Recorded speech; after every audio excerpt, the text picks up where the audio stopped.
David Powell nació en 1964 en Freiburg, Alemania. Es un profesor e investigador de psicología, neurociencias y lenguaje que emplea enfoques de neurociencia cognitiva y conductual para estudiar las bases cerebrales del procesamiento auditivo, la percepción del habla y comprensión del lenguaje. Sus principales áreas de investigación son base cerebral de la percepción del habla y comprensión del lenguaje, cognición auditiva y música, percepción multisensorial, la estructura temprana de la experiencia perceptiva, la neurociencia cognitiva y sus fundamentos. El lenguaje ofrece una complejidad de distintas percepciones, ya sea social, psicológica, cognitiva, científica, neurológica, etc. El perfil moderno clásico sugiere información poco sostenible científicamente. Infería que amplias regiones del cerebro estaban dedicadas a tareas puntuales en el procesamiento del lenguaje.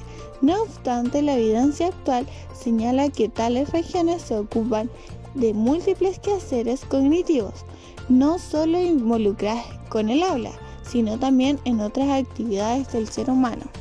Ante la evidencia actual, se emplea que el modelo de Broca y Wernicke han subestimado el número y distribución de las áreas cerebrales que juegan un rol en clave en la producción y comprensión del lenguaje. Modelos actuales de procesamiento del lenguaje.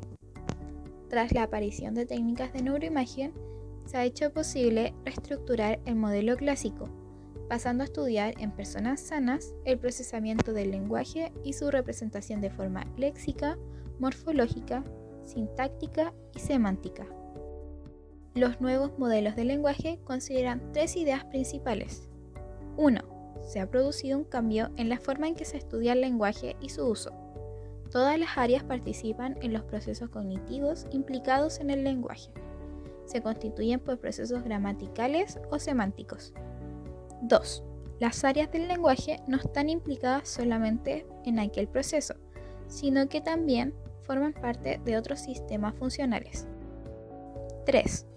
Las áreas del lenguaje son de tamaño pequeño, pero están ampliamente distribuidas y son muy especializadas. Poppel, 2011, refiere que existe bastante certeza en considerar que la simplicidad del modelo de regiones de Broca y Wernicke no explican lo que hoy se sabe sobre el procesamiento del lenguaje en nuestro cerebro, partiendo por la hipótesis de que el cerebro utiliza diferentes regiones para comprender y producir el lenguaje, además que involucra distintas funciones neurológicas y un modelo dual de rutas de procesamiento. Modelo de doble ruta de David Poppel y Hicko en el 2007. Este modelo de doble ruta permite explicar por qué determinadas lesiones que no implican a las áreas de Broca y Wernicke ni al fascículo arqueado provocan deterioros en ciertos niveles del lenguaje, o por qué personas que sufren lesiones en dichas áreas mantienen ciertas funciones conservadas. Se encuentra directamente inspirado por el modelo de Wernicke y Getrin. Se basa en el postulado de que el cerebro tiene dos tipos de tareas que hacer cuando recibe la información oral. Por un lado, tiene que comprender el lenguaje, es decir, debe asociar los sonidos con sus representaciones, y por otro, tiene que poder reproducirlo. Los mecanismos a través de los que se llevan a cabo estas dos tareas no son los mismos, por lo tanto, es previsible que existan vías neurales diferentes que sustenten cada uno de los procesos. El modelo de doble ruta propone que existen dos rutas para el procesamiento de la información, una ruta ventral que se encargaría de la comprensión del lenguaje oral y una ruta dorsal que se encargaría de la producción del discurso.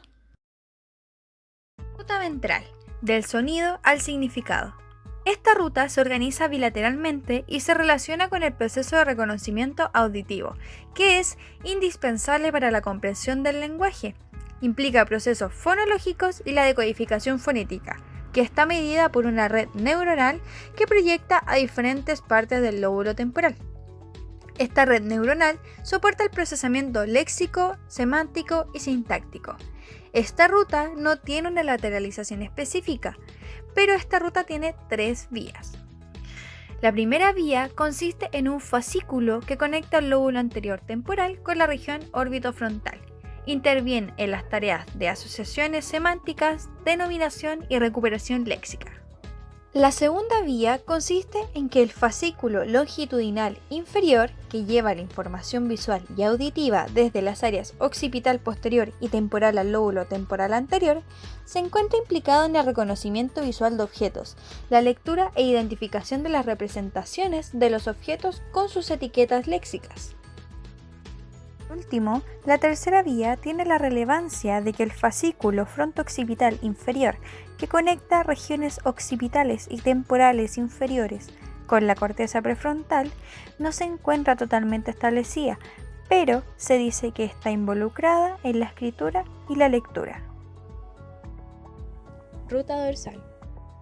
Del sonido a la acción, esta ruta integra los procesos auditivos y motores a través de mapas fonológicos que trasladan dichos códigos fonológicos a representaciones articulatorias. Esta corriente está fuertemente lateralizada en el hemisferio izquierdo y se extiende desde la parte posterior del lóbulo temporal hasta las regiones premotoras y motoras del lóbulo frontal, siendo capaz de transformar las señales sonoras generadas por el aparato fonador en señales comprensibles para el otro. Entrelaza las representaciones auditivas y motoras del habla. Esta ruta tiene dos funciones principales. 1. Permitir la repetición de las palabras y las pseudopalabras. Esta tarea se lleva a cabo a través de la vía que va desde el giro temporal posterior y giro temporal superior a la corteza dorsal premotora. 2. Facilitar el procesamiento sintáctico complejo, que se realizaría por la vía que va desde el giro temporal superior hasta el área de Broca, que es el lugar en el que se produciría el procesamiento sintáctico complejo. Entonces, ¿cómo se lleva a cabo el procesamiento del lenguaje según el modelo moderno? Este modelo propone que la información acústica es procesada en las cortezas auditivas primarias de ambos hemisferios.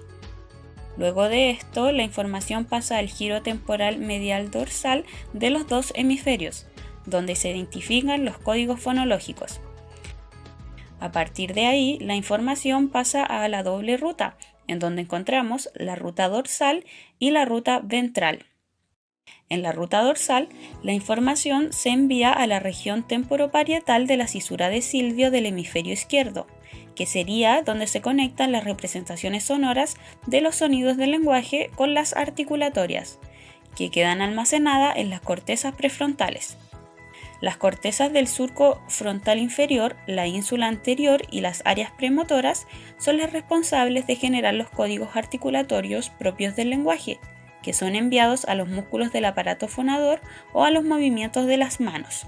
En la ruta ventral se procesa el significado. Esta red es bilateral.